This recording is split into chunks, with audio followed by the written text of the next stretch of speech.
Right, good evening everybody. Welcome to the meeting. I'll start with the webcasting introduction. I would like to remind everyone present that this meeting will be broadcast live to the internet and will be capable of subsequent repeated viewing, with copies of the recording being made available for those that request it. Being present at this meeting is likely it is likely that the recording cameras will capture your image, and this will result in your image becoming part of the broadcast. You should be aware that this may infringe your human rights data protection, and if you have any concerns, then please speak to the webcasting officer.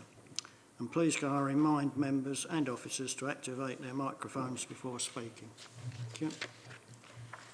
So if we move on to item 2, which is apologies for absence. Do we have any apologies for absence?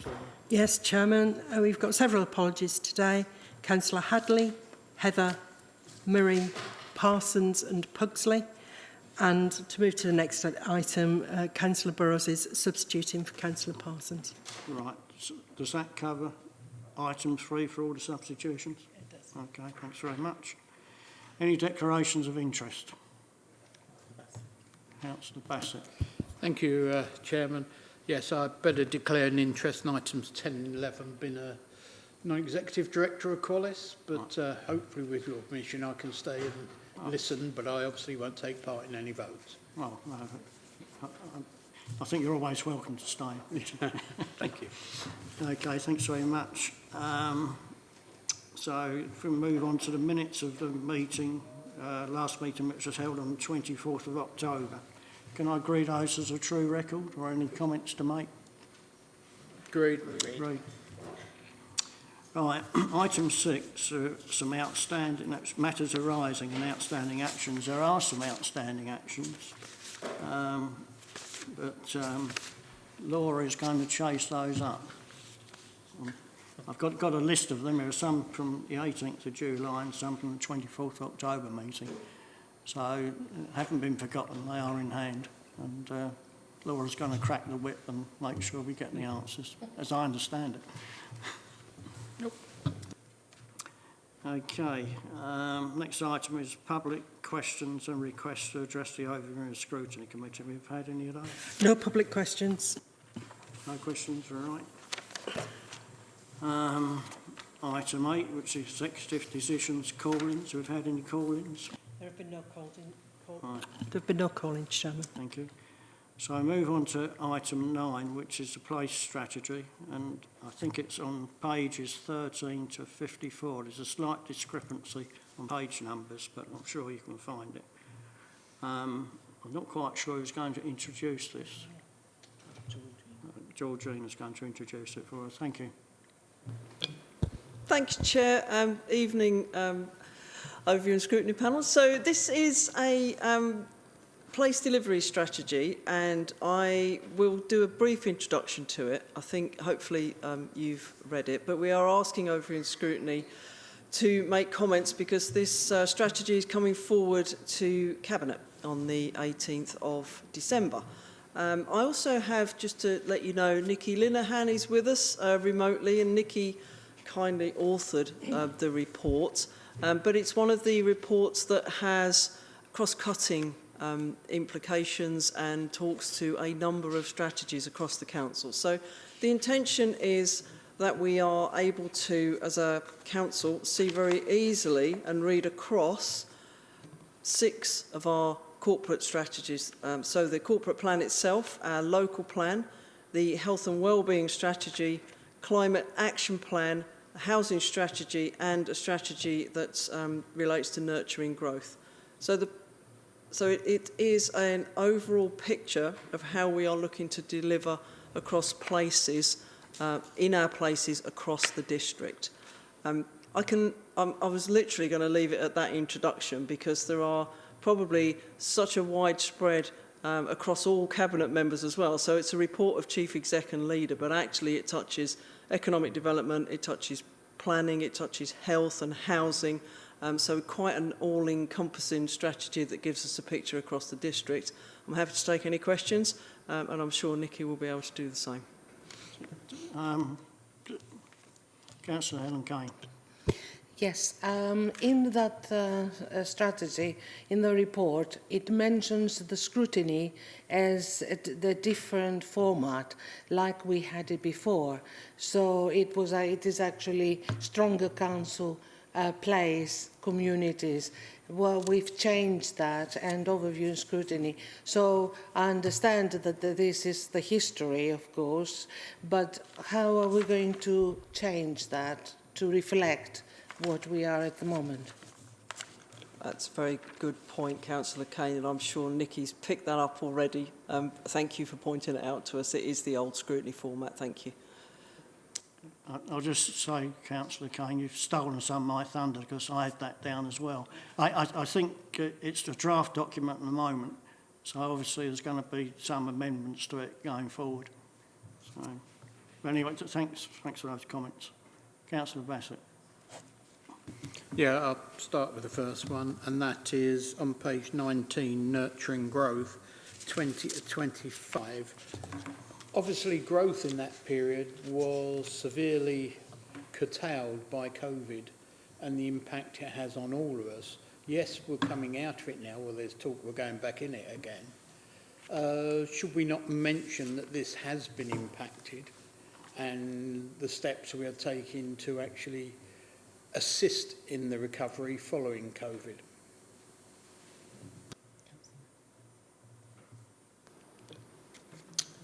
Thanks, Councillor. I think in terms of the referencing of the strategy, I think the important thing is that it's making the links across all the strategies. The Nurturing Growth strategy itself, we can certainly go back and have a look at the impacts of the difficulties across those number of years. But I think the purpose of this is to make sure we've got a read across rather than going into each of the individual strategies themselves. But I can take a look at that. Thank you. Yes. Yes. Chairman, if I might, the Nurturing Growth strategy is something that we produced before 2020, so it's been in place since then. And what this is doing here, I think, is pulling together our existing strategies. What you said, quite rightly, is something that we will be looking at in terms of growth going forward. One of the strong parts there, actually, is that we have, as a council, joined the North Essex Economic Board, and I actually attended my first meeting of that board earlier on this week. That is some way that we can actually tie into some larger sort of pan-North Essex areas of growth, particularly around the economic area, and that's what's tying it in to this. And the Nurturing Growth was very much around how we develop our businesses. We've done a significant amount from an economic development point of view. Yes, there has been retractions in the economy, not perhaps as bad as they've been in some other places. We've seen quite strong growth in some places, and we have had, as part of the economic development strategy, significant opportunities to support the businesses in our district. We did that firstly with the COVID grants that we were able to give out and help with the Federation of Small Businesses. We were able to take that further on with our Shared Prosperity Fund again. This time, instead of fully funding it, we're partially funding it for a couple of years and getting buy-in from that, and we will be getting testimonials. I was earlier on this autumn at a meeting actually in the Regis Centre upstairs where there's a Federation of Small Businesses launch around what we're trying to do, and that was very well received. So we are nurturing growth, and I think the key word is it's nurturing growth. That doesn't mean that we don't recognise that in some cases there will be retractions as well, but we're doing our best to nurture it. We have a very successful place with the Crate in Loughton, which is actually nurturing small businesses, and it's really making sure that as a council we help to support that. Councillor McCready, I think you had your hand up next. Thank you, Chairman. Just referring to page 18 in this report, number 3.8 about the Climate Change Action Plan. And our aim is to be carbon neutral by 2030. I don't know whether we have any update on this, please. And are we on target for this? We're already 4 years into when this was first suggested by Councillor Neville.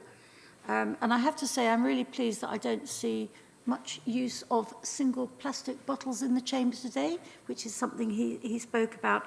So any update on this would be great. I'd be grateful for. And I might speak a little bit more on this later. Thank you. There's Councillor McIver next. Chairman, I thought that was a question that required an answer, perhaps. As Councillor McCready might remember, I actually was the seconder of our climate change emergency motion. It is something that we do take very seriously, and it's something that we need to balance successfully. Well conscious of the fact that we have the Qualis business plan coming on later in the meeting, and they have added additional electric vans replacing diesel vans to their fleet. So it's all a case of doing things like that. We also had, at some point recently, the risk register coming forward through Cabinet. I don't know whether it's came or whether it's to come, but one of the items on there actually is our response to climate change emergency, and we are making progress on that. Will we make the 2030? Will the country make 2030? If you've got a good crystal ball, I would love to have it so I can find out what's coming in the budget tomorrow.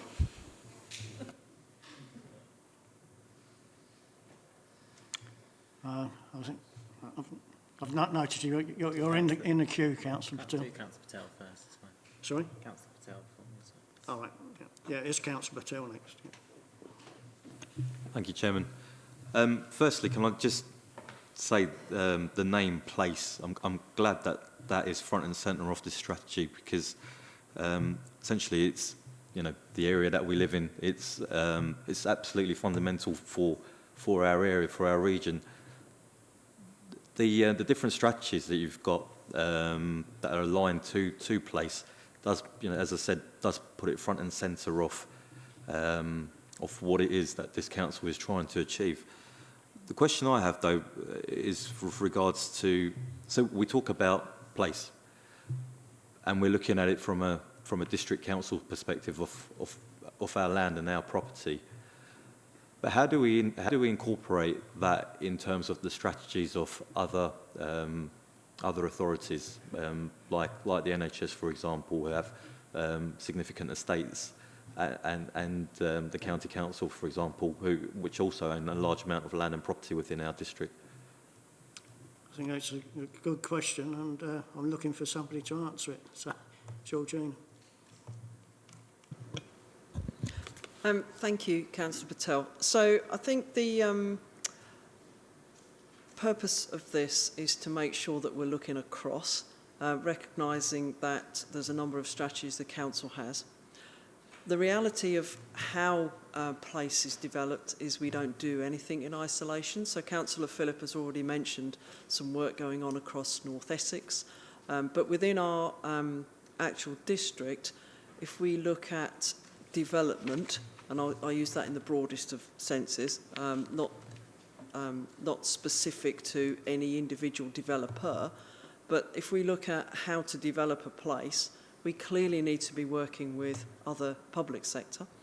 We have many of our officers and our members on health boards now, as you will know, and I think that certainly helps with when we're working with other districts, actually, around talking to health about property, services coming out of different properties. So being able to use other people's facilities and to deliver services is one thing.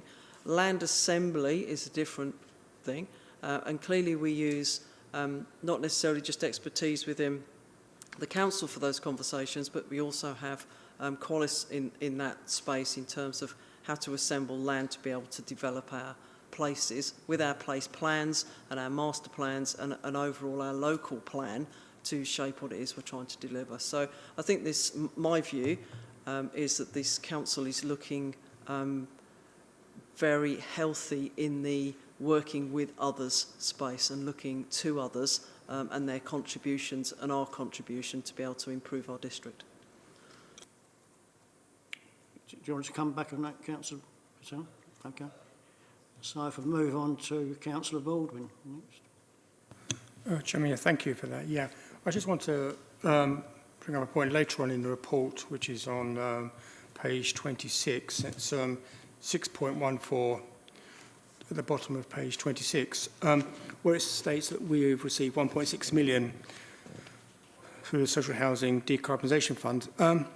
Now, I know that housing stock is about 6,500 properties, and I just wanted to bring up to energy performance C rating. Now, I have read that it is very, very difficult to get to a C rating and very expensive to upgrade housing.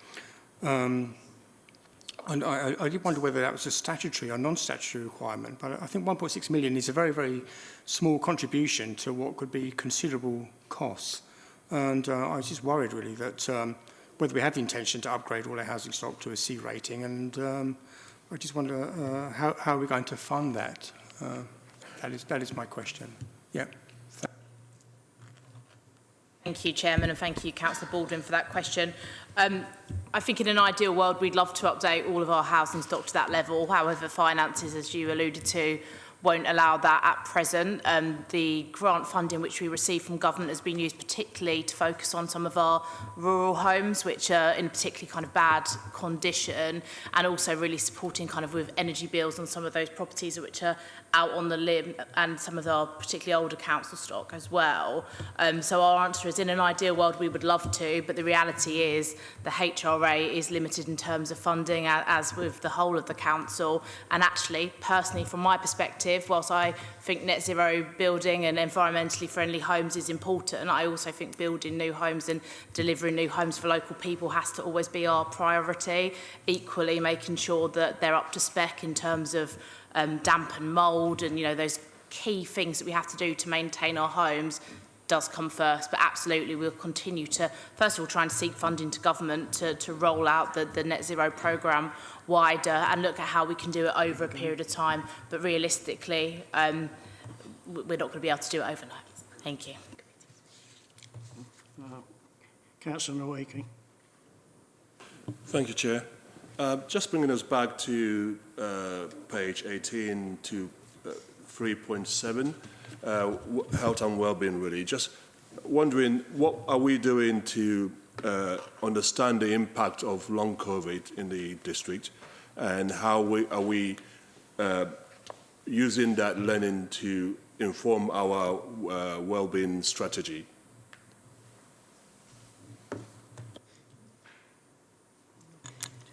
Yeah, thank you for the question.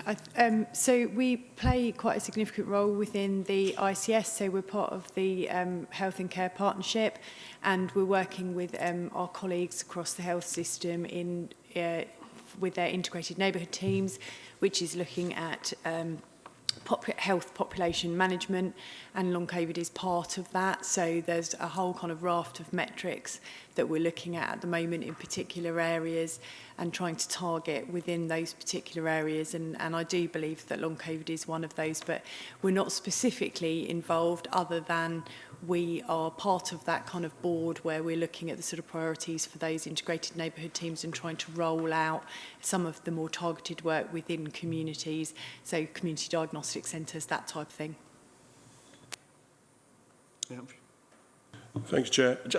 Thank you for that response. Can I as well look at the impact it's having on loneliness and isolation within different wards? I know in my area, my ward, we have a massive deprivation, and there's a massive issue with loneliness. How are we using this, or what strategies or plans we have to use this to combat the issues in those areas?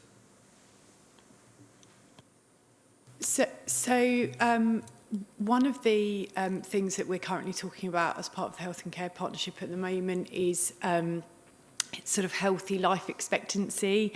And at the moment we are talking about the metrics for that. It's not that easy to kind of measure, but certainly the sort of broader health and wellbeing, which includes loneliness, will form a part of that. We're right at the beginning of that kind of journey, though, and in terms of how we sort of take a baseline and then measure, and we're targeting specific areas linked to the relatively new integrated neighbourhood teams. So it does form part of it, because we're trying to shift the conversation within the ICS to simply the clinical, much more to the kind of wider determinants of health, of which that is part, but we are at the start of that as opposed to being partway through. Okay. Councillor McIver's next. Thank you, Chairman, and thank you, Georgina, for the report, and I read it with huge interest. I have just a couple of comments on North Weald and Ongar, if I may. On Ongar, it was just a very minor point, is Ongar, it references, I think on page 33, Ongar is made up of 3 areas. It's actually made up of 4, and the one that's missing is called Greenstead. So to save offending a quarter of the town, I think we should just amend that bit. And also, Ongar is actually chipping Ongar, not to be finicky, but it is, to people that live there, it's a big thing.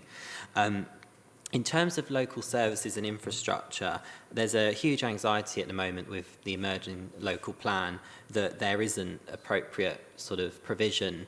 And I think the concern comes when schemes are brought forward and they seem to lack those contributions. We had one recently actually in Greenstead, the part of that fourth part of the town, which went to the inspectorate and was refused, and it didn't have the infrastructure, and that was a huge concern. I think I'd be interested to know what we can do to reassure residents that when plans do come forward that there is provision for infrastructure, particularly for places like Ongar that for many years haven't had the need to develop infrastructure. If you look at somewhere like Ongar, the 414 is just not equipped to take any additional traffic as it is. It's at capacity. It's only going to get worse with additional homes. I think people want to know in real terms what will be happening. And just another point on Ongar was, and obviously, of course, across the whole district, there seems to be a lack of mention of our rural communities. I'm really pleased that North Weald has such a heading within this report, and quite rightly so with our airfield asset. But I do feel that our rural communities contribute a huge amount, not just in land mass, but also in what they contribute to our people in our urban areas, socialise in our rural communities. They're a big part of our culture as a district, and I think perhaps it would be nice to make reference to that a bit more, just some observations.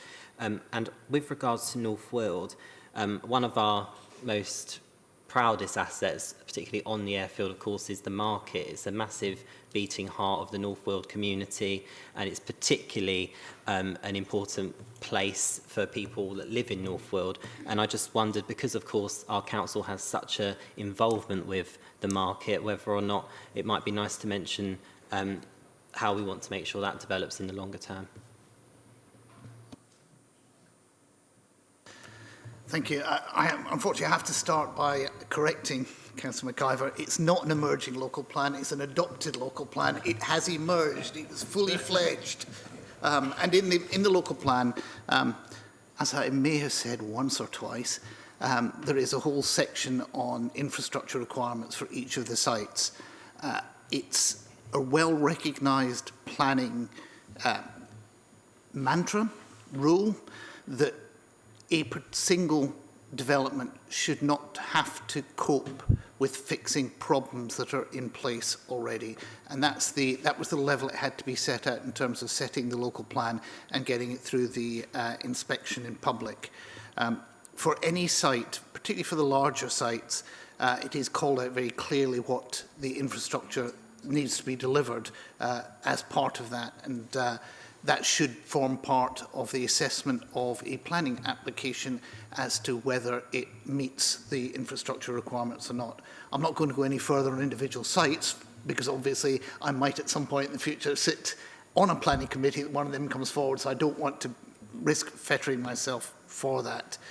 I think particularly in the context of the local plan, there is much more emphasis on the more urban areas of the district, and that's primarily because right back at the beginning, when both myself and Councillor Bassett were working on the initial issues and options, it was very clear that the district at that time wanted us to focus that development around existing settlements, not going out making massive developments in open green belt and around our small villages. So there is a natural tendency towards our main centres, particularly market towns like Ongar, which does get a proper mention. And I know myself, I was out there a number of times in terms of the consultations that we did on that, and I spoke to all of the councillors representing Ongar to get their feedback into the local plan before we actually brought forward the submission version. In terms of the North Wales market, I wouldn't want to put that in there because it's a commercial enterprise, which is obviously subject to the normal commercial requirements. We do have very clear plans for North Wales Airfield and North Wales itself, both in terms of the North Wales Master Plan and the North Wales Airfield Master Plan. So they are called out and they are referenced in the local plan. So we do have a good recognition of what's going on there. And I think that's probably the right level to do it, because otherwise we'd start getting told that while the North Wales one is an interesting one, there are places like Waltham Abbey that have a charter market and we need to put that in. And then I would suspect Loughton might say, well, actually, we've got a farmer's market as well. And then you would start to say, well, there's the Epping market on a... And then you would get a markets policy. We do have a markets policy, and I think that's the right place to put it. Georgina, did you want to say something? I thought you were about to speak before Councillor Phillip got in. That's absolutely fine, Chair. I think Councillor Phillip has said as much and more. Thank you. Okay, right, okay. Councillor Patel. Thank you for allowing me to come back, Chairman. Just so, underneath this strategy, there's obviously short, medium and long-term projects that are involved. How is that reviewed, and where, what assessments are made in order in shifting some of these projects from say the longer term into the medium term, in line with the council's priorities? Thank you, Councillor Patel. So the strategy itself is clearly labelled delivery, because that's the point we're trying to move these through to. But underneath that, there will be individual decisions on individual projects coming through the normal governance process that we'd expect them to come through. So it's commercial decisions, decisions around master planning, place plans. They would all come through the normal governance route. It's probably the easiest way to sum that up. Thank you. Councillor McCain. Missed you earlier, my apologies. That's right. Thank you, Chairman. A comment and a question. So comment first, the author of the report, I think it's online, is it Nikki? Can I just say a commendable effort in consolidating quite a few different strategies into a cohesive document, very, very clear. So the first comment. So as a question, it refers in section 7 in the conclusion to an action plan which will be developed to take forward the approaches identified in the strategy. So obviously once ratified by Cabinet, what's the timescale for the development of that action plan, and will that be coming back to this committee for review? Thank you. I'm looking for somebody to answer that question. I'm happy to answer it. Thank you for the comments to the author. I think did a fantastic job. And in terms of the action plan, we haven't set a timescale on that specifically. Obviously, we need to go through the decision-making process first. As for coming back to scrutiny, as with any scrutiny item, scrutiny can request for timely bring back. I would suggest maybe 12 months.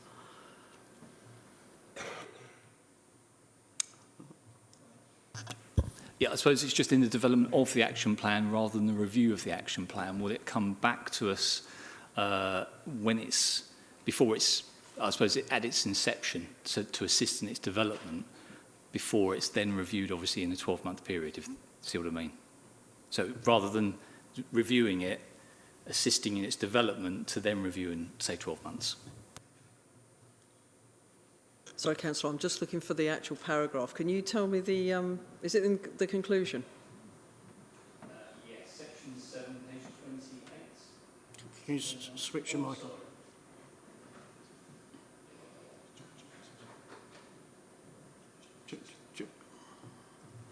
Georgina, I think you need to switch your mic off. Now, Councillor McCann can... Sorry, there you go. So, page 28, 29.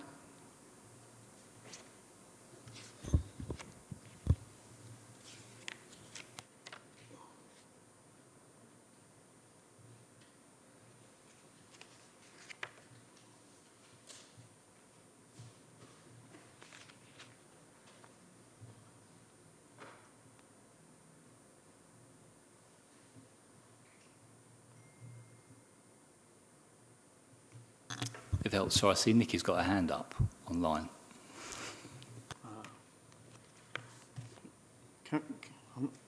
I think Nikki. Hello. Right, come in, Nikki. Perhaps I can assist with just in terms of that. So the idea is, as you can see, it is very much a cross-cutting framework. So the development of the action plan, I think what we're thinking is it is going to take probably 12 months to properly develop that action plan. So there wouldn't be anything, if you like, immediately to review. So I think it's something perhaps that Georgina and I can discuss in terms of then, in terms of perhaps articulating that when it goes through Cabinet next month. But perhaps we can take that offline. Okay, thank you. Oh, Just say, wants to come back. Thank you very much. That's clear. So it's going to take up to 12 months for the development of the action plan, which I suppose my question then is, once that's done, I think Georgina's answered this, once that's then done, after 12 months, it'll come back potentially here. Can we request that now?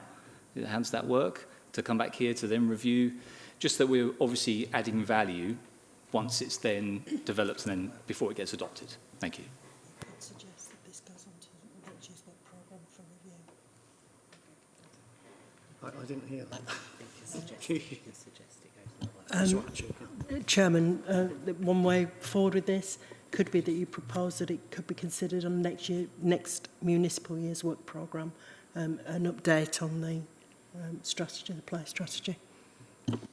So that seems a good idea to me. Would the committee be happy with that? Okay, jolly good. Are there any other questions at this point? Because I'm going to say something myself now. So.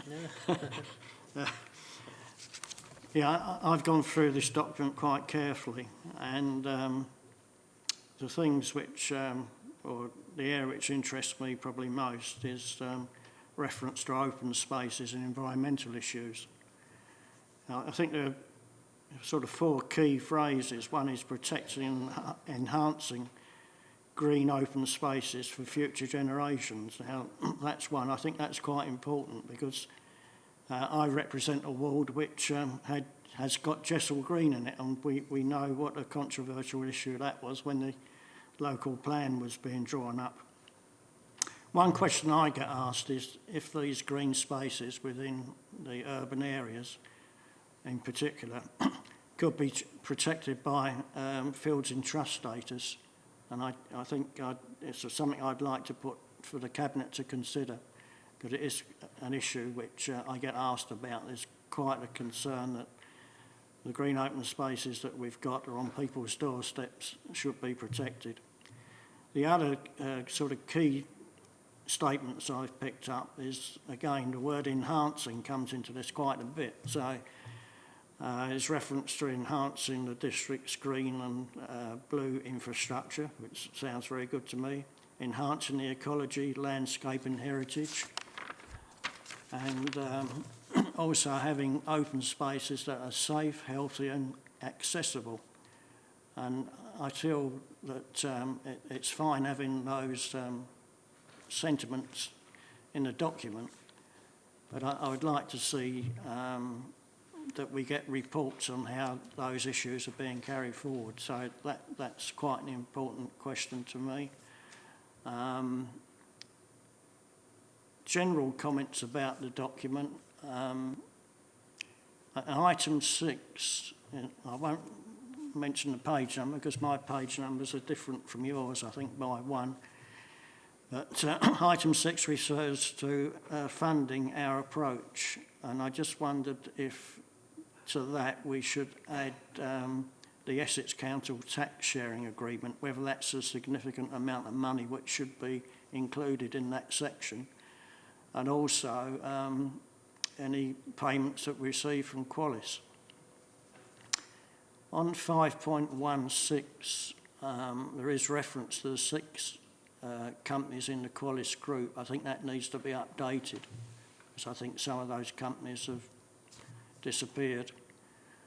On my page 31 is reference to domestic abuse, and it refers to women and girls, which obviously is an important issue, but I just wonder if that could be amended to be more inclusive, because it's not just women and girls that suffer domestic abuse, it can be men, the elderly, children, young children, which is quite a concern when I read reports about that in the press, and also people with disabilities. So I'm actually asking if that could be rephrased to be more inclusive.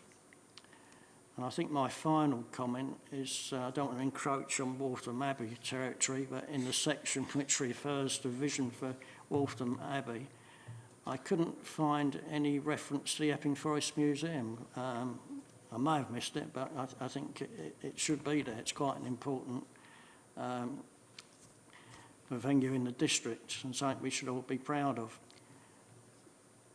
The other thing on Waltham Abbey, and it will be encroaching over the border, but I just wonder if it's worth also mentioning the Whitewater Rafting Centre, which is just yards from Waltham Abbey, but just over the border. But I'm sure that people who go to the Whitewater Rafting Centre are more than likely to visit Waltham Abbey. So I'd just like to make those comments and hope that they can be taken on board. And I just wonder if we should go back to Nikki to see if she's got any final comments on what we've discussed this evening. Can I call? Not quite sure how technically I get Nikki back. Just ask her to come. Well, is Nikki still there? Still hopefully listening? No? She's up on the screen as being there. So, has she gone to make a cup of tea or something? Nikki, if you can hear, could you answer Chairman's questions? Chair, would you like me just clearly we'll play back the recording to pick up the points, because that, you know, we've asked for the feedback and comments. Yeah. A number of those I think are perfectly fine. I think the point about domestic abuse, definitely. The thing about the Qualis companies, I'm sure that will come up in the Qualis business plan. I think they align, but we can check those again. And I'll make sure that we've gone through the points that you've fed back and raised them in the report. I think probably want to call out, we don't have influence outside the border, so I would be recommending that we don't put whitewater rafting into that, albeit that the visitors move across the invisible border, as we know our district borders are to many people who visit places. But yeah, thank you very much for your comments. Okay. Well, if there's no more to say on that, perhaps we can move on to item 10, which is the Qualis Quarter Budget Monitoring Report 2023, which I think is on pages 55 to 63. But is Andrew, you're going to lead us on this? Thank you, Chair. I will, if that's okay. So in front of us is the Qualis Q4 board update report on the finances performance of Qualis. I should say, I suppose, before I start, that we have 3 members of Qualis in the chamber tonight. We have, and apologies if I get job titles wrong, we have Sasha Jevons, who's Managing Director of Qualis, Andy Howarth, who I believe is the Finance Director of Qualis, and Brian Johnson, who's Chair of the Board. So welcome to you all. Usually I would present this report, but there's an opportunity for you to add to the report, I think, potentially, if members of the committee find that useful. And I would say that most of the credit going to the improved reporting format for the board report is given to Andy Howarth, who prepares this and sends it to us as a council. So, as I say, this is the final quarter of the 4th trading year of Qualis, and I think is quite an important milestone point, actually, in terms of the Qualis business plan and Qualis development. The much of why that's important, I think, will be drawn out, I think, in the business plan report, which is next on the agenda. So I'm not going to touch on that, but the 2 reports do flow together. So I guess the key message within this report is that it's a continuation, probably, of the trading performance we've seen over the last 3 quarters of the current trading year. And is still largely about the development of the development sites, and as a result of accumulating costs in that development, there's a reported loss. Paragraph 1.10 says a reported loss Q3. It's actually Q4, £760,000 for the year, which is slightly higher than anticipated, but there are reasons why that would be the case. And largely associated with delays, I think, in completing the car park and some of the other issues, really, with managing of assets and so on. But without dwelling on the fact that it does report a loss, it was always anticipated to do so up to this point in time, because at the end of this fourth year of trading and moving into the next business plan period, Qualis reaches the point whereby its developments come to, its first developments come to fruition, and it will start realising sales from receipts of those developments. And then that's an important milestone. As I say, I'll probably touch upon that more when I talk about the business plan in the next item. But that's kind of the key message, I suppose, that I wanted to draw out in terms of the board report. The board report is attached. Members are asked to consider it and make any comments that they wish to the portfolio holder for consideration when it's considered by Cabinet. So that's probably all I want to say at this point in time. Thank you. All right, I'm not sure who to go to next. Whether Councillor Phillip wants to say anything, or should we go to our representatives from Qualis tonight? Chair, I'm quite happy to say a couple of things. I think this is a very encouraging report that we've got. One of the particular points I want to pull out is actually on paragraph 1.8, which shows that in spite of the difficult trading conditions that we've been through, Qualis is making a significant contribution towards the Council's budgets. It's worth noting, as will come as no surprise to all the people on scrutiny, that we have a big gap in our budget for next year. If you take the 3.34 million or even the 2 million margin out of that, it would make the job of balancing the budget for next year significantly difficult. So we have to recognise that while this is not as glowing as we might have expected when we first set up Qualis before COVID hit, and I think we can all recognise that the significant impact that the pandemic and the global disruption that we've seen since then has had, particularly in the areas that Qualis is involved in. Whilst it's not as good as that, they're still making a significant contribution to making sure that our residents preserve the services that they want, and we're able to do our best in balancing the budget. I think that's the key part I would draw out of this. But also just to say that as Andrew did, the improvement that we've got in terms of the finance report coming out of Qualis makes Andrew's and my job much easier in terms of having a report that can come forward to scrutiny and to Cabinet. I think I should, is it Mr Johnson, your new chairman, I believe? Yes. I just wondered if it's probably off your first meeting over your scrutiny committee meeting, so it might be nice if you introduce yourself and Absolutely. Thank you for the opportunity. So I'm Brian Johnson. I've been with Qualis for 4 months now. Background in various sectors, including housing for a number of years, and most recently running one of the central government's agencies, which I retired from a year ago.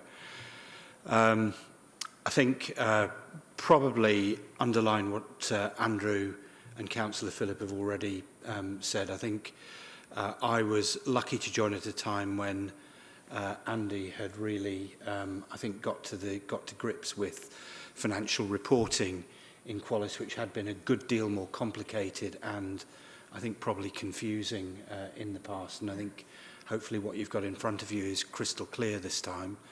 I think probably I'll reserve any other comments until we come on to the forward plan, because I think that's probably better for me talking about the future than the past. Thank you. I have to apologise, but I don't know the gentleman who's sitting next to you. So I just wondered if you'd like to introduce yourself as well.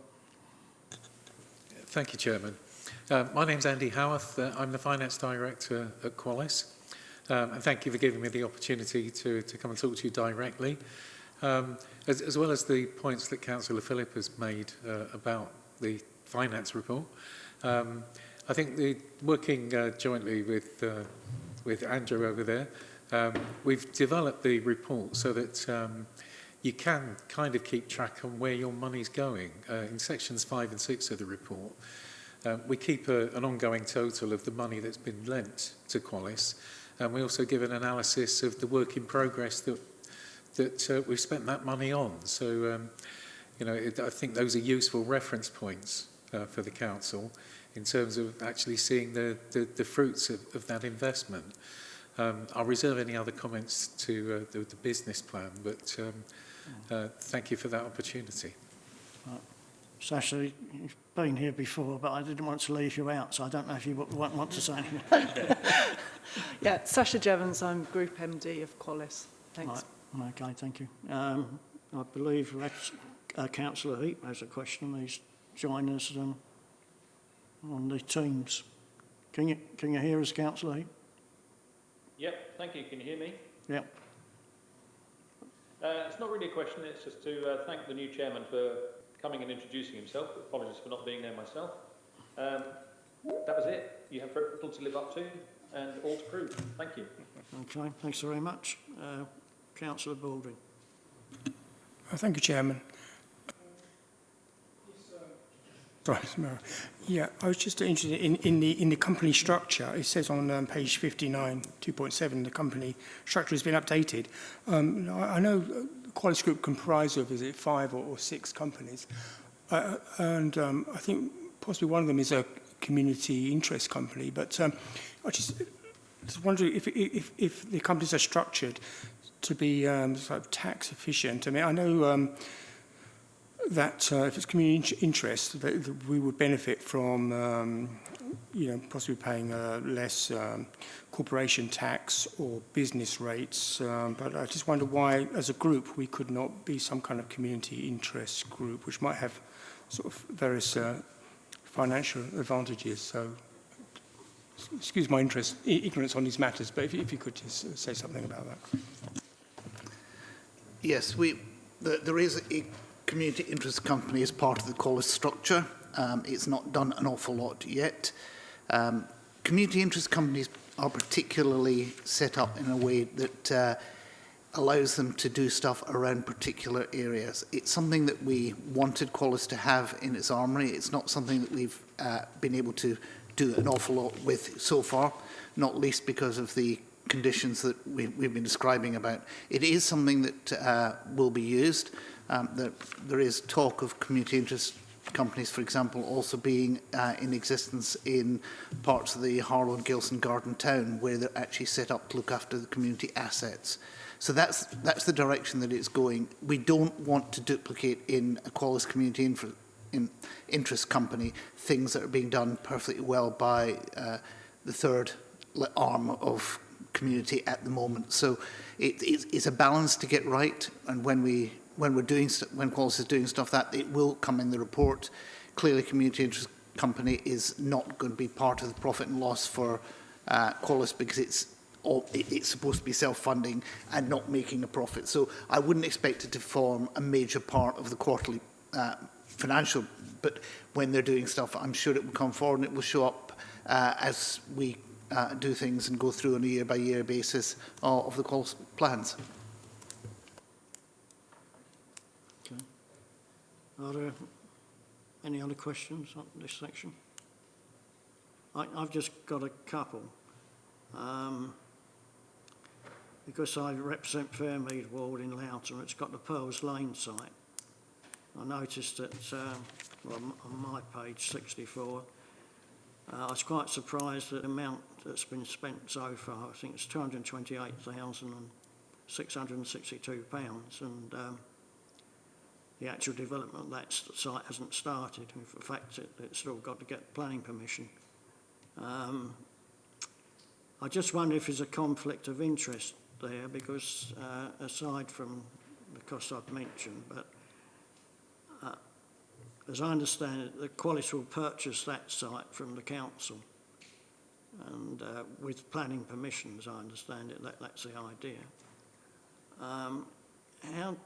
How is the valuation set? I think it's a question probably for Andrew and yourselves, because it seems to me there's a potential conflict of interest. I don't see there being conflict of interest between Qualis and yourself, Chairman, on this aspect. I know you're representing the ward, but I don't see that being a conflict of interest. I think it's perfectly reasonable for you to ask questions about Pearls Lane.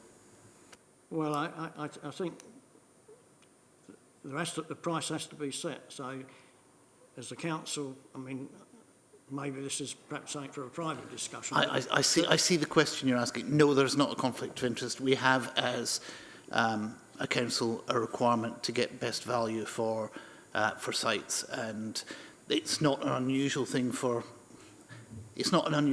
us to have done as a council, to work with Qualis in terms of them acquiring sites and us disposing of sites to them. Just as it isn't for other sites that are within the commercial portfolio that we manage as well, to acquire and get rid of those. I know that Mr. Small and myself look very carefully at any valuation. We look sensibly to make sure that it is in alignment with that. As you will well know, the Pearls Lane site has had a long and, may I say, checkered planning history, and I won't go any further than that, again for the same reason as before, but we're making sure that the valuation that comes up through what we do in terms of valuing the site and the valuation that Qualis come to in terms of acquiring the site, both are valid, because we want Qualis to be successful, but we don't want to take advantage of the council. Likewise, there's no point us putting a price on somewhere like Pearls Lane, which ensures that it never gets sold and goes to rack and ruin, because that's not good for the area either. So it is a sensible, balanced discussion. It's not a conflict of interest, but we make sure that we come with best value for the district. All right, thank you for that. I don't know if anybody else wishes to comment on that. Councillor Baldwin. I just have a different question, if that's okay. Just my question concerns page 55, 1.5 about the four-year business plan. That I first want to say that I'm very, very much celebrate the success of Qualis so far, and I look forward to it being a greater success in the future. As you say, I know that the 2 million it generates as towards the council budget is absolutely crucial, and I absolutely take that on board. I am concerned about the debt which is accumulated to Qualis Group. I know which Qualis Group is the holding company, and I also do understand about the projections going forward to the realisation, the development of assets, and the realisation, and those assets will be sold in the future. But I just wondered how we can put a value on those assets in the future, and what is the projection for paying down those debts, because it is a large amount to take on, and that does worry me. Yeah, thank you. Thank you, Councillor Baldwin. I would urge you to keep your question warm and bring it forward if you find that it hasn't been answered at the end of the next agenda item, where we look at the four-year business plan going forward. One of the things that Mr. Small and myself and Andy Howarth were very keen on was trying to make sure that we set a peak debt value for Qualis at a lower level than had been projected back in 2019, when we were starting to think of setting up Qualis, because the economic changes have taken place. That is in the four-year business plan, but let's get through that, and if you still have the question, then I'm perfectly happy to discuss it further. Okay, are there any further questions on this item? If not, I think we can move on to item 12, item 11, which is the Qualis plan, four-year plan. Do you want to introduce this, Andrew? Please, Chair, if I can, I think I'll give a short introduction and then I'll probably hand over to colleagues in Qualis to talk about it in a bit more detail. So there's a requirement of Qualis to present to the Council a 4-year business plan each year, rolling 4-year business plan.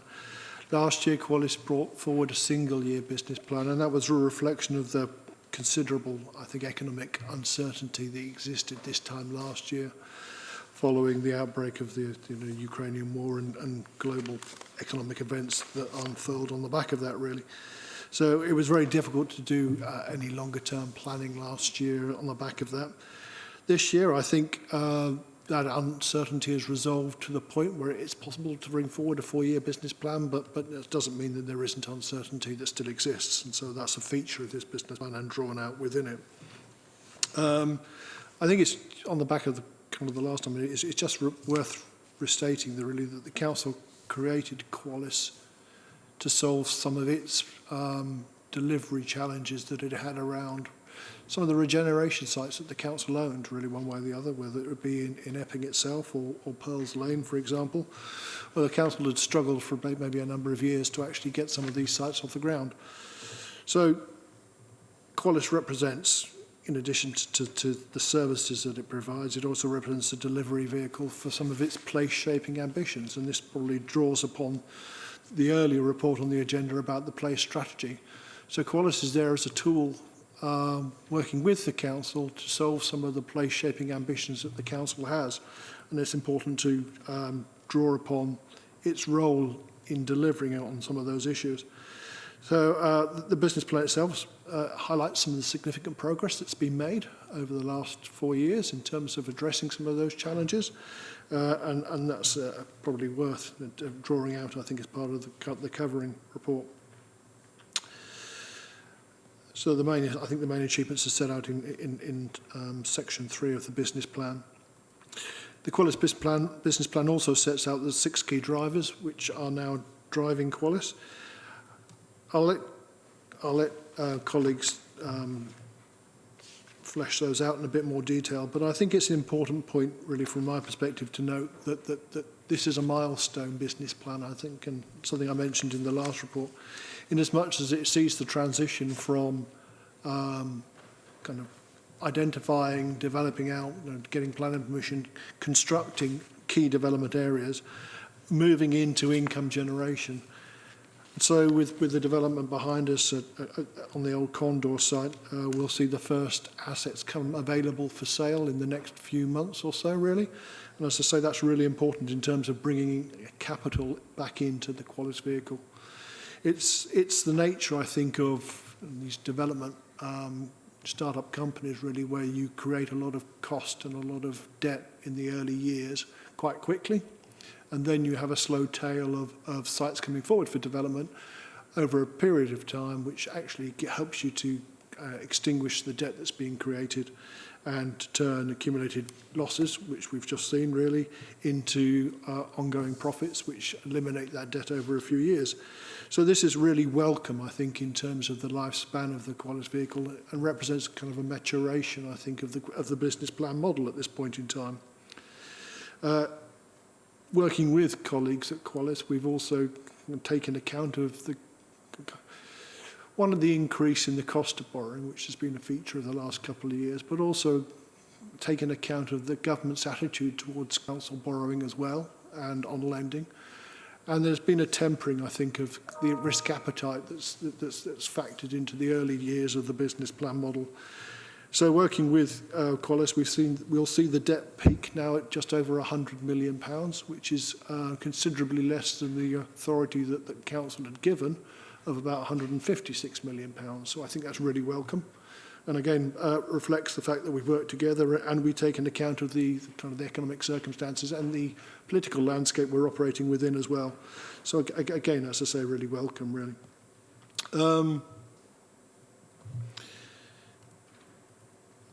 I think it's just kind of probably worth mentioning as well that the council is financially challenged, I think, in terms of dealing with a very difficult budget for 24-25.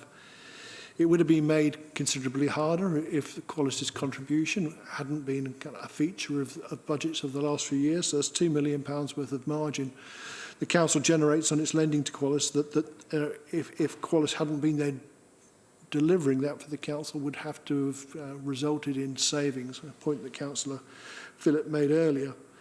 Not only that, I think that had the activities of Qualis been part of the council's activities, then when we come to setting the budget and think about how we might resolve our overall budget challenges, the activities that Qualis are currently now doing would have been part of our solution potentially as terms of cutbacks.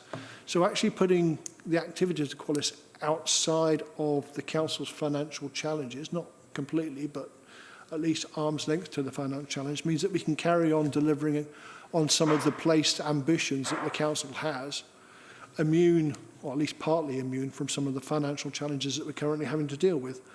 So not only does it contribute to the council's ongoing financial position, it also enables us to continue to deliver against our place-shaping objectives in a challenged financial environment for the council's finances. That's probably all I wanted to say in terms of covering report for the Qualis business plan, but at that point I'd like to hand over to Qualis colleagues to kind of present the business plan itself. Thank you. Thanks, Andrew. So the Qualis business plan sets out, as Andrew said, the key drivers for Qualis over the next 4-year period and how this aligns to meeting the council's objectives. We also have a section on the key achievements, and we're really pleased to see that some of the developments are completing now and that we continue to work on the plan as set out in section 3. We're also pleased that Qualis Property Solutions is developing as a company and growing, and also is a good provider of local jobs in the district, which I think is important, and we have a number of apprenticeship schemes. So this is working really well for Qualis Property Solutions. There is a section on market conditions, and I think that's really important, and Andrew has mentioned a lot of this in our plan, and certainly the section 7 on the financial plan, which Mr. Howarth will go through in a minute, is our response to this very challenging economic environment and how we're seeking to minimise the risk for the council as a shareholder. So I think with that, I'm going to hand over to Mr. Howard, who will take us through the financial plan. Thank you. Thanks very much. I think trying to pull some of the elements of what's been said so far together and take that forward. I think there was a question about the number of Qualis companies, and you'll see from the plan document that we have restructured slightly. We did have 2 companies, one called Qualis Living and one called Qualis Commercial, who are both doing commercial type activities, and we think going forwards it's simpler just to have one company which will be known as Qualis Commercial going forwards, and that will do the development activity. Qualis Property Solutions, very much the outsourced maintenance activity from the local authority. That's the type of business that will go on there. And Qualis Group is the holding company and central services part of the business. So there are 3 main entities that we need to focus on. I think that the strong focus is on the commercial activity, because that's where the money that's been lent to Qualis has been invested. Over the last year, I've spent a lot of time looking at some of the original plans, how the schemes that were purchased by Qualis from the local authority were planned to be developed out. And there were some assumptions in there that I think would have left Qualis with a very high level of debt, and I think increased the exposure, the joint exposure and the joint risk in terms of that debt. I think investing in property for rent, for example, means you've got your money tied up in the asset for a very long period of time. And so we quickly moved away from any investment for private rent, because it just ties up the money too long and carries the debt for too long. We've looked at ways we could restructure some of the development projects, potentially shorten the time or bring other partners in, so that we can minimise the amount of debt and minimise that joint financial risk going forwards. I think it's fair to say that where we're going now is where we thought we were going to be when Qualis was actually set up. And I'm not going to rehearse the arguments that have already been made about setting a business up as at the start of a global pandemic, post-Brexit, inflation caused by war in Ukraine or whatever. They're all in the document. But it's been a challenging few years. But where we are now, you can see across Epping Town Centre, which was the focus for all of our early activity, you can see some may like it, some may not. There is a car park that's actually been developed and completed. That means we've freed up the site for the leisure centre for the local authority to continue. So in terms of fulfilling some of those objectives, you can actually see them coming out of the ground, and you can see the opportunity that's been created. Right behind this building, you're seeing some of the early residential units being developed. There are homes for that will be going on the market very shortly. And that's the key phase that we're now into. Mr. Small has already said that development companies have to go through that evolutionary phase where you invest and you make losses, and then at some point you actually start selling the assets you've invested in and start to turn the corner. Most importantly for us, for Qualis now, it's not getting into a phase where we're going to make surpluses. It's also getting into a phase where the cash that's been invested in those assets is actually being returned. So we get the full value of the cash back and hopefully make surpluses on the assets as they're disposed of, as they're sold into the residential market. That's crucial for the way the model works going forwards because, as has already been said, we're now at the mature stage where we can recycle that cash in future investments and stop borrowing from Epping Forest District Council. Mr. Small has already said that's going to be at a level lower than was originally anticipated. We think during the next 18 months is when we will turn that corner. It's really dependent on when we start to make sales in the residential market. But that's the key building block for the next 4 years of the plan. What we then need to do is each time we dispose of something and we have capital funds of our own to reinvest, we need to make sure that there is a pipeline of opportunities to actually invest those cash surpluses in. And then hopefully the virtuous circle continues. We invest, we provide regeneration in the local district, we make surpluses to fund the business going forwards. So recycling the cash is important to keep that machine going forwards, but making surplus is also important because we keep saying we've spent 4 years racking up a deficit. What we need to do now is see that deficit chipped away at. And within the business plan document, you can see pictorially, we've got some graphs in there, making surpluses in each of the next 4 years returns us to a stable position where we've cleared the historic deficit that we've made up, and we continue to add regeneration opportunities in the district. I think that's as much as I wanted to say there, but I think where this now dovetails, I hope, into the activities of the local authority is you've seen a place plan come forward that mentions there are opportunities for regeneration across the district. We think that Qualis is very well set up now to be the regeneration partner to deliver on those opportunities. I would also say it's fundamental to my business plan succeeding that those opportunities do come forward. But I think that jointly, we do have a really good opportunity to continue the investment that we've started and support the local authority in developing on those regeneration activities in the future. We'll take questions from there. Right. That's okay. I think Councillor Heap has got a question. Can you hear us, Councillor Heap? Yes, I can. Sorry, there are several things, not necessarily questions, comments mainly. Something that Andrew Small said. So we're borrowing 100 million, not 156 million. Is that correct? Excellent. That's yep. Is the biggest saving to EFDC, is that the NI and tax contributions that we would have to pay for employees that are now contracted out to Qualis? No, it's the biggest impact is probably around the pension fund strain on the local government pension although NI and tax do have an impact. Qualis charges at a sensible rate for the services they provide. So I would say it's flexibility and the pension strain. Okay, sorry, there are more questions coming. Get them as quick as I can. The challenges that you mentioned, Brexit, well, it's 7 years since that vote.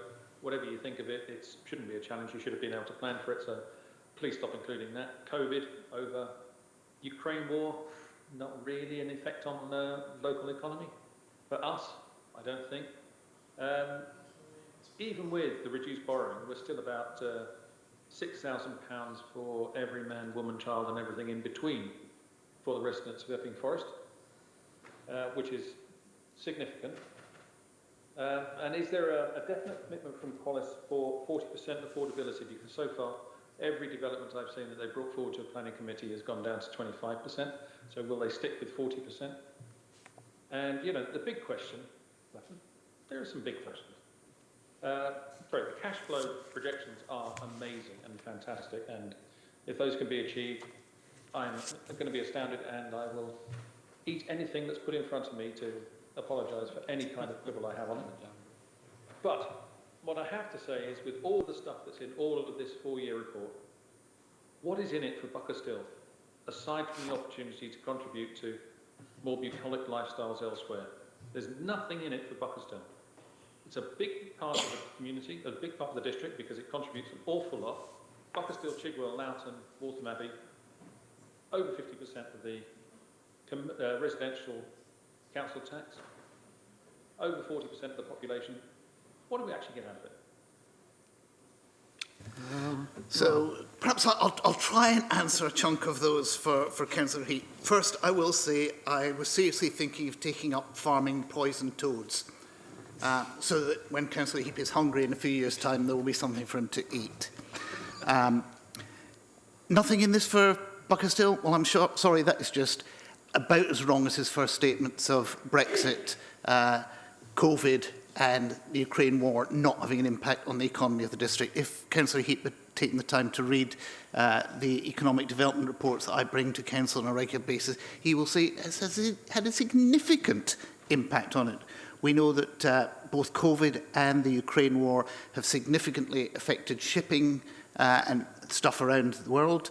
That has had a knock-on effect in terms of construction materials, and it's well recognised across the construction industry that the prices for construction have gone up. Council Heap doesn't need to look any further than the costs that are being incurred, and this is not a Qualis development, the costs that are incurred in funding the Epping Sports Centre and swimming pool, which went up by 8 million, from 25 million to 33 million, as was carried in the budget by those in the chamber who actually thought that the Epping Sports Centre is a good thing. So I think to say that those things are not having an effect just shows a misunderstanding, a complete misunderstanding. As both Mr Small and the Qualis people pointed out, one of the things here that is in the business plan is continuing to make contributions towards the council in terms of the funding that comes back in it. It's also pointed out that the overall thrust of Qualis's business plan is aligned with the PRACE strategy, which Georgina was presenting earlier.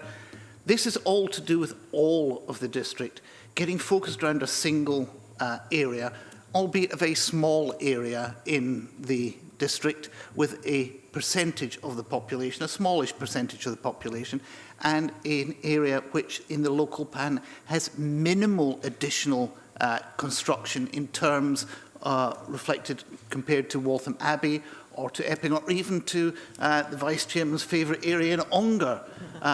Significantly fewer areas there. It's not surprising that a company that is, and a business plan that is around construction and building doesn't say much about Buckerstill, because there is not a lot in there that needs to be done, and Qualis can't contribute to that, but they do contribute to the whole of the district by what they're bringing forward to support the council. So it is wrong to say it's not doing anything for Buckerstill. I'm glad that he welcomes the cash flow, and Mr Howarth will no doubt know that both Mr Small and myself will be tracking those cash flow projections very closely. I'm very pleased to see the reality that's in the four-year business plan, and I spent a lot of time with Mr. Howard and also with Sasha on a weekly basis, making sure that we get in the right place with our four-year business plan so that we can come forward with something that we actually believe is deliverable, and we will see it and we'll be able to track it. So I think overall, yes, there is a lot of things that have gone on in the last 3 or 4 years that are still affecting the economic outlook, both in the national frame, but also in the district frame. And it was only last week, I think, that Sasha and I were talking about the difficulties we have with procurement of supplies for our maintenance work. It's all stuff that does affect the ability to do business. And I'm very pleased to see what we're doing, and I'm very pleased to see what we've got in the business plan and that it's moving it forward. And I would just encourage Councillor Heap to remember those poison toads. Okay, thank you for that. Councillor Heap, do you want to come back on that? Yes, please. I work in the construction industry. I know what materials are doing. I know the price of materials, but you factor it in. So, you know, Brexit happened 7 years ago. It's not an issue. You get different labour. You buy a different labour source. You're being ridiculous about this kind of thing. And the war in Ukraine, it really doesn't actually affect the UK that much. I know you're going to say, yes, energy prices, yes, blah, blah, blah. The biggest effect of the war in Ukraine on what we do in the construction industry is that you can't import birch ply from Russia anymore. That's about it. 7% of the oil that we ever use came from Ukraine. 28% of the coal that we burn comes from Ukraine. We don't import much wheat from Ukraine. So it doesn't actually affect this particular bit of the world that much. And I think you're making way too much of it, and it's gone on way too long. I'm sorry that Councillor Heap is insisting on sticking his head back in the sand. He seems to think that the United Kingdom sits on its own, unconnected to anywhere else. I note a certain bitterness around Brexit and the separation from the economic community that was the European experiment. We do have to remember that we are part of the world and that there are other places that are significantly impacted by what went on in terms of COVID, what went on in terms of, or is going on in terms of the Ukraine, and that does affect on the overall global economy. And we are part of the global economy, and we cannot isolate ourselves from that. Now, I don't know, because I don't go down into the detail as to whether Qualis has been looking to source birch ply from somewhere other than Russia, but that's not the point. I do see the costs of the developments that they're planning to do, and I do see the significant impact that we have seen globally on those in the past years. And I'm sure Qualis, if Councillor Heap is able to source them materials in a sensible way, significantly undercutting other suppliers, they would be more than happy to talk to them about it. I think you're going to have to agree to disagree there. I think I'd draw a line under it there. Give somebody else a chance. Councillor Baldwin. Well, I'll keep my question focused on Qualis and our local situation, I think. Thank you for addressing my previous question, and I think it's a very, very good thing that if debt can be reduced, can be paid down, and I'm glad to see that peak debt will be brought forward. And I think it's an essential part of risk management, because obviously the more debt accumulates, the risk does increase. Although I do appreciate that without taking on board debt, assets cannot be developed, and those assets cannot gain value, and they cannot be resold. So I perfectly do accept that. In one aspect, I did agree with Andy Howard that I did think that the St John's Road development, I think it's 184 homes there, were billed to let, and I thought that was definitely through Qualis. But I thought that it is a good idea. You don't just want to create assets and then sell them and then recycle the capital. I thought it was a good idea to build up assets so that those assets would render an income, a revenue generation. So I couldn't quite understand why you thought it was always a good idea to build and sell them. So if you wouldn't mind if you could address that point. Some other things I'd like to say is that if we do pay, if Qualis does become, say, self-generating in terms of cash, that would mean it wouldn't need to borrow money from the through the council, from the Public Works Loan Board, which would mean we wouldn't then have that 2 million income. So my question would be, how would we derive income from Qualis if not through the lending facility? So that's another question. And then thirdly, and I'll be quiet after that, is will Qualis be outsourcing? Will Qualis be undertaking work for other councils or indeed other customers outside of the district? Because it is, of course, independent of the council. I presume it can undertake that. So I think I'll stop there. Yeah, thank you. Thank you, Councillor Baldwin. If I answer the middle one first, and then hand over to Qualis to talk about the details of what they might do externally and the balance between building for sale and building to rent, because they do have different profiles in terms of both in terms of debt and in terms of revenue. When we get to the point where Qualis no longer require any loans from the council, and that is a significant amount of debt to pay down over a period of time. I don't expect to see that happening in the next 4 years. But when we get to that point and Qualis starts to generate its own revenue, then we will be in the position which has come up a couple of times in the chamber, probably a few years ago, but we will be in a position where we will be taking a dividend out of the profits of Qualis. So we will still get money out of Qualis. There may be a period of time, and we will see that as it comes forward in future 4-year plans, where we don't have the 2 million and we don't have a dividend coming out because it's balancing. We need to work out how that actually works out, but that is a number of years down the line. Who knows what finances are going to look like by that point of view. But the way that Qualis is set up was initially borrowing, funding, then starting to reinvest in Qualis itself, and over time it then becomes a revenue-generating asset for the council that will start to pay back into the council through dividends and the like.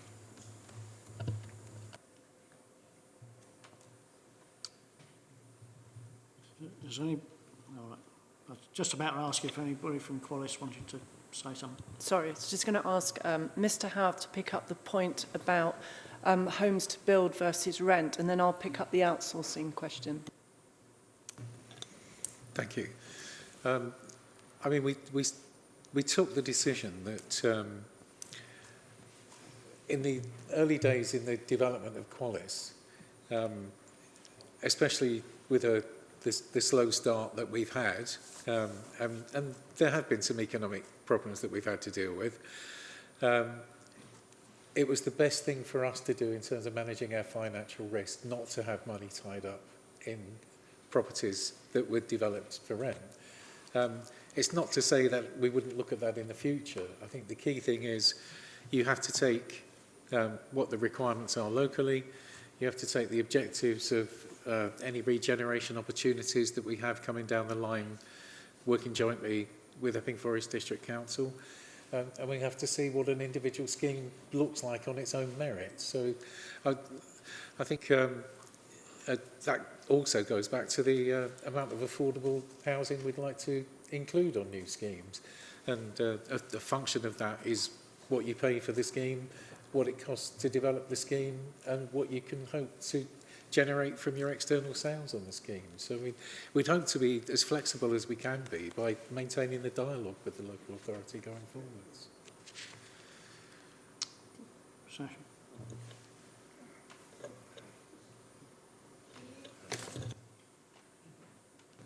So I think the last question was on outsourcing.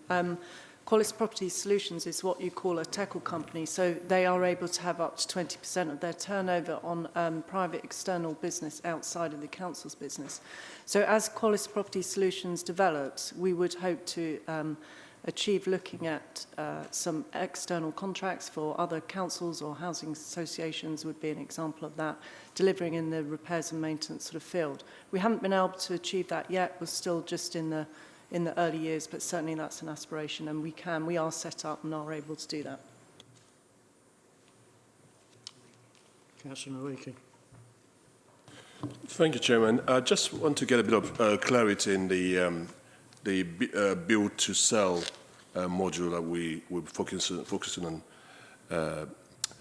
So, if I get that right, once Quality build the house, they'll be selling it off to private owners. Has consideration been made for local residents' affordability? Can they afford to buy those properties to live local?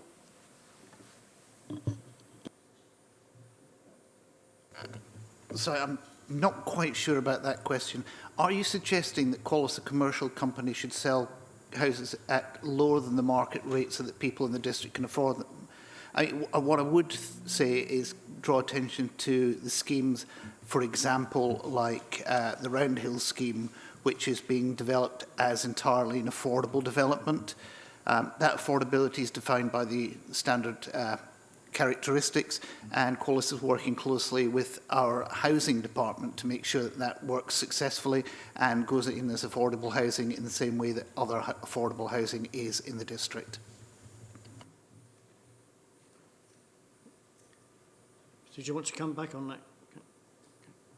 Yes, thanks, Chairman. I understand what Councillor Philip is saying, but I've seen several times in these chambers where projects comes forward, sites come forward, and what we see as affordable homes are not actually affordable homes, where the project doesn't take account of local residents, what affordability means. So that's why I'm asking the question, because if Qualis is a company owned by the council, building homes in local areas, and the local residents can now afford to buy those properties, how can we say we have affordable homes for local residents? So I might hand over to Councillor Whitbread shortly to explain exactly what the definition of affordable homes are in the context of the housing department. But affordable homes have a definition, and they have to have that definition to be eligible for the grants that you get for making affordable homes. If there is a problem with the definition of affordable homes, that is a general definition, and that's what we have to build to, because that's what the definition is. There's affordable homes, there's social homes. We have a significant, in fact, over 6,000, if I remember correctly, dwellings in our housing stock. We add to that on an ongoing basis. So there are different levels of what is constructed. I don't know, Holly, do you want to say something about that? Thank you, Chairman, and thank you, Councillor Phillip. And I mean, what there is a difference between is different types of rent. So obviously you've got affordable rent and social rent. And in terms of the affordability to the individual, that is very different. A lot of our council stock is affordable rent, because social rent, particularly when building from scratch, is particularly hard to deliver, because you have to deliver it on such scale in order for it to be feasible for social rent. So you are right that because we live in such a high value area, it is very challenging, but there are different tenures of affordable housing, whether it be affordable rent, social rent, or indeed shared ownership or different models. But Councillor Phillip is right. We've got over 6,000, I think it's around 6,500 council homes in this district. And actually we're in quite a unique situation to still retain our own council housing, which is something that we are proud of, and also still delivering more on a slightly lesser scale than previously, but still looking at some of those garage sites and developing. So that's a rather long-winded way of addressing your question there.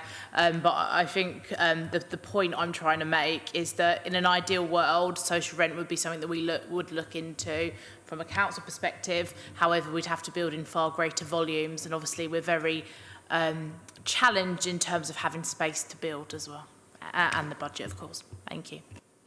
Okay. Councillor Helen Kane had a question. Sorry, Mr. Earlier. Thank you, Chairman. It wasn't actually a question, but it was a comment. It is very encouraging to see that we're going back to a 4-year business plan.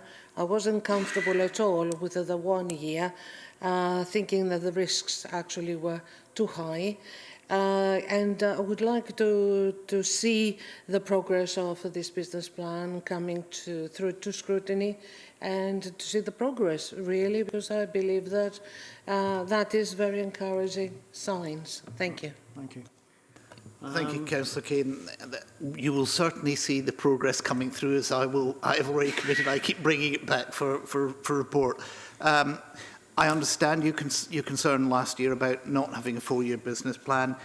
As was highlighted in the Q4 monitoring report, we were getting to the end of the previous 4-year business plan, and I think giving Qualis the extra year to work through the uncertainties and to bring in Mr. Howarth to work on this focus and give Mr. Small and myself time to work with them to make sure that we've got a really good business plan.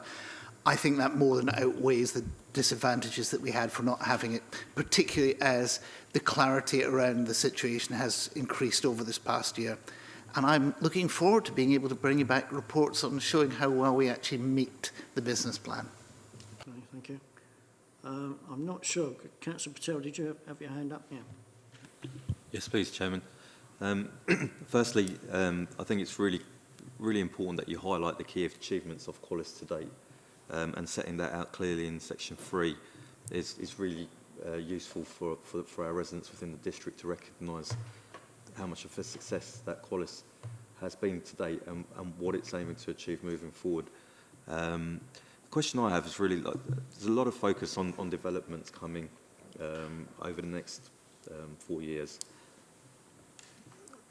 When will there become an opportunity, or I probably need a crystal ball to give me this answer, but if developments are the way forward, and getting the blend of residential and commercial, but just focusing on the residential side of things, have you considered the option of creating a modular park which can create our own properties so that it speeds up the developments and the turnout, so it generates income faster?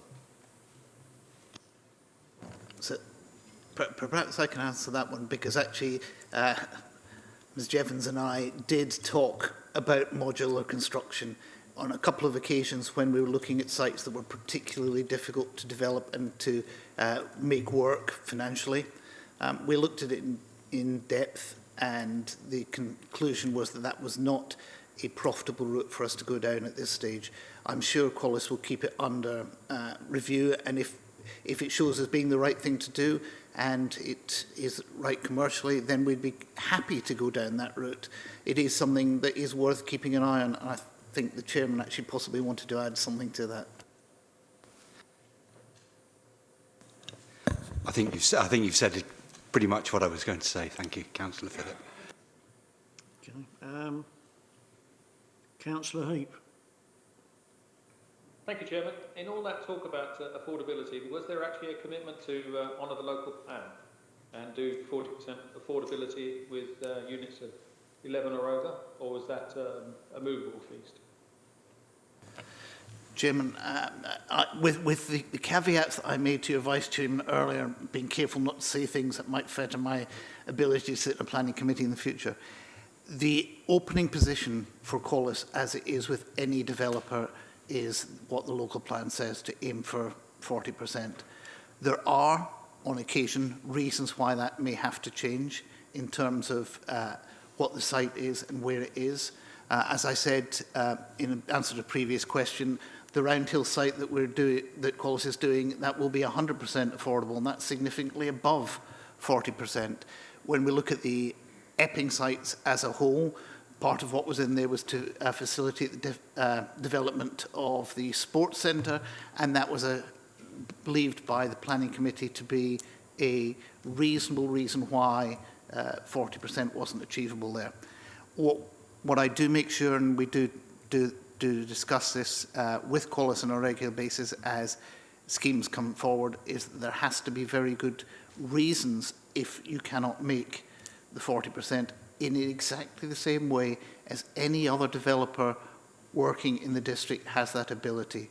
I would say it's possibly slightly harder for Qualis than for some of the others, because they're probably held more tightly to the levels, but in the end, there comes down to a choice on things sometimes around development or with fewer than 40% available for affordable and no development. And quite often no development is actually a worse option for the district as a whole.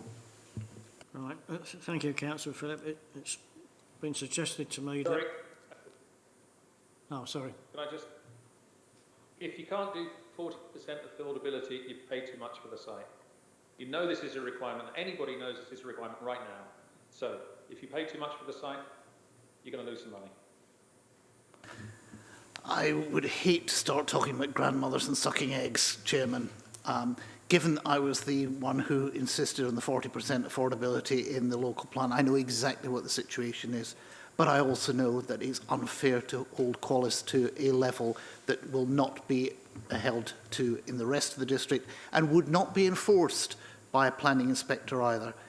We always have to make sure that, and I can't remember whether Councillor Heap was here at the workshop that we did when I was sitting up there, when we had a great in-depth explanation of what actually affordability and what needs to work in there comes in. They have changed a number of things around that, but the end comes down to whether those people sitting on a planning committee deem that the reasons for not being able to achieve a particular point justify changing the requirements. Right, thank you, Councillor. Several people have got their hands up, and oh, right, sorry. It is answering Councillor Heap's, thank you, Chair, it's answering Councillor Heap's question. I have an RICS paper which I'm quite happy to send him a copy of. It's a riveting read. It goes through exactly how these sites are valued and the affordability criteria. I'm quite happy to forward it to him if he wishes. Would it be beneficial if we all received a copy of that? It's a really technical document. Okay, pass it. I'm happy to pass it to whoever wants it. It's been suggested to me that our representatives from Qualis should have more of a say on this. I don't know if you've got any comments, because I like to give Councillor Phillip a rest, and I don't know if he must be getting thirsty by now. I'm not sure actually there's anything I can add to Councillor Phillip's answer to this question, because it is how he has explained it. Right. And commercially, we have to look at the site and its appraisal around that, and there are criteria, and that's how the scheme appraisal and the percentages on affordable are worked out. So I'm not sure I can add anything more to that. If you're quite satisfied with that, that's fine by me. Councillor Kane. Yes, on this point, exactly. As a member of a district development, we look at applications. Everybody has, in order to build something, they have to submit an application.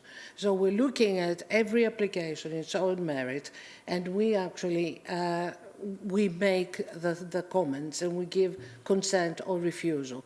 So that is the situation. So it is not just the scrutiny, or, you know, the Qualis will not build something that will not go through the council. It's just on this point.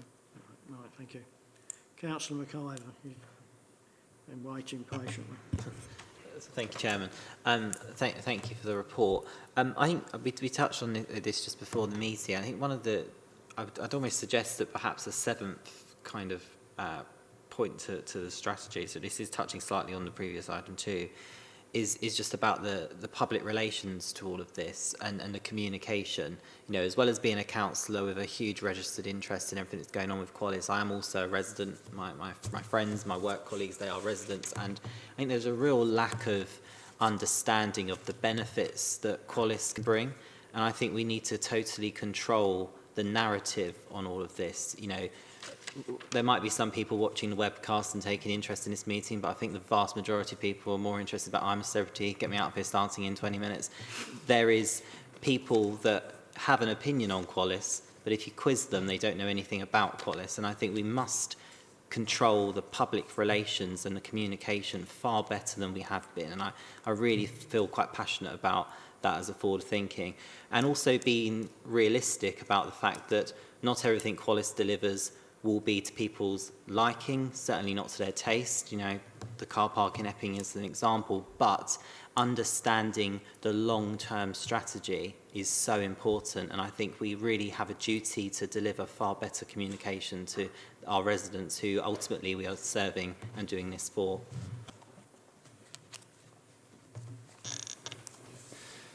Thank you, Councillor McIver, and I think the team would agree 100% with you.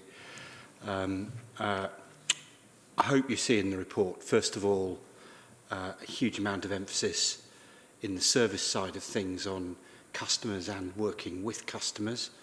And some of that is being very open with our customers when we've got problems, being open that we have got the problems and what we're doing to resolve them. I think we would all agree that getting on the front foot with communications will be of huge benefit. We've literally, just in the last 2 or 3 weeks, significantly strengthened the communications capability in the organisation. The intent is to use that not just to react, but to get ahead of the curve as well. And we've also talked about getting more and more performance information. I don't mean more detail, but I mean more meaningful performance information out both to this group, to the council, but also to our broader customer resident base within Epping Forest. So, yeah, long answer, but I really agree with the point made. Okay, thank you. So no more questions at the moment. I've actually got a question myself. Yeah, I know this is a 4-year plan, but I was thinking, looking forward beyond the 4 years, because the developments that are listed on page 3 of the report, I think there's 7 or 8 of them, and they're all council-owned land which is being developed.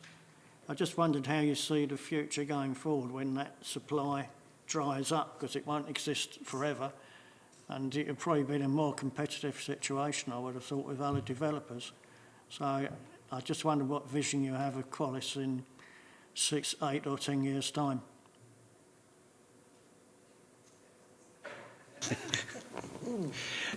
I'll ask my colleagues to add to this, but I think we're here in part to help to support Epping Forest Council achieve the visions that were set out in the plan earlier on today.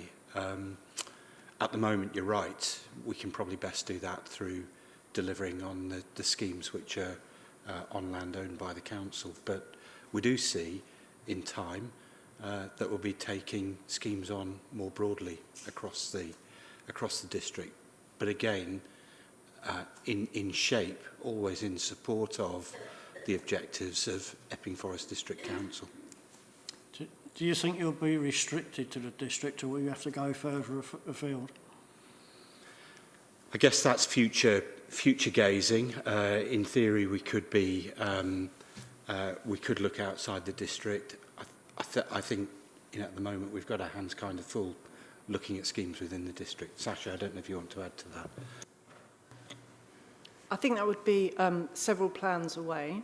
There is a possibility that if you're generating enough surplus that you could develop in your own right outside of the district competitively, and that any surpluses you're making, of course, always regenerate back as a dividend to the council. So there is benefit in that, but I think that would be realistic a number of 4-year plans away. And there is considerable scope still within the district around regeneration and delivering the aims of the council still that would can be considered and completed over a number of years, past the current 4-year plan. Okay. Perhaps I can just add to that. I mean, there is certainly enough regeneration work to be keeping Qualis busy.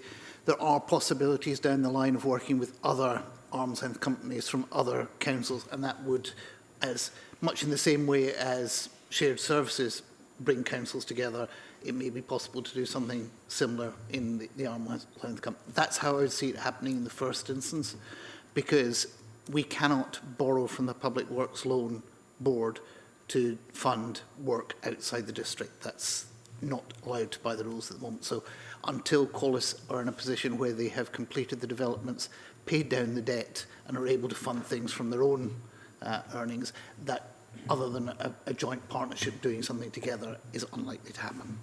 Okay, thank you. Just one other thing, going back what we were talking about earlier, the number of Qualis companies, and some have been absorbed into Qualis Commercial. I think there was another one called Qualis Land. Has that gone into Qualis Commercial? I'm losing track because the companies sort of coming and going, so it's a bit difficult to keep track of it all. Qualis Land is a subsidiary of Qualis Commercial, and it's formed specifically to deal with a land transaction from the council into Qualis. So that still exists then? It still exists, but it's there for a specific purpose. So it won't be doing a great deal. Jim, it's a specific purpose to be as tax efficient as we possibly can. The Qualis land will never have land for any significant period of time, but it makes the finances work much better. Right, okay. Thank you. If there's no other questions on that, I think we've covered what we were asked to do in the recommendations, which going back, I think to discuss this report and to agree any actions, well, I think we've probably covered that. So if no more comments on that, perhaps we can move on to item 12, which is the overview and scrutiny committee work programme.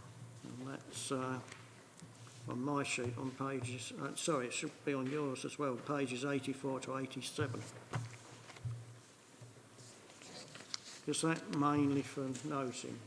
It is yeah, and obviously there's the opportunity to, if councillors have got anything they want to put on the reserve programme, then there's a process to do that, as is mentioned on page 3 of the agenda. If nobody has got, yeah, good night, thank you for coming. If nobody's got anything to add on that, then perhaps we can move on to item 13, which is cabinet business. I'm going to mention the meeting on the 21st for that. Yeah, I've just been reminded, I should mention, going back to item 12, that we've got this extra meeting on the Tuesday the 12th of December, which is a joint overview and scrutiny committee meeting with the cabinet to discuss the budget. And I know that the leader of the council is very anxious that all councillors should attend, if possible, certainly make an effort to attend. And Laura's told me beforehand that to make sure that you all read the reports very carefully. Is that correct? Otherwise you'll be in trouble, not with me, but perhaps with Laura. I just want to confirm with members that it is a in-person meeting only. There will not be any Teams links. And the papers will be confidential. Right. So anyway, that's a date for your diaries, and look forward to seeing you all there on the night. So if we move on to item 12, which is cabinet business. I think that's mainly a question, is just reviewing it, isn't it? And if members have got any questions they'd like to ask on that. If not, I think we can move on, can't we? So, moving on, the next item is item 14, exclusion of public and the press. I don't think we have to do that. No exclusions required. So, in that case, I think we can close the meeting, and I thank everybody for coming and your contributions. So thank you very much.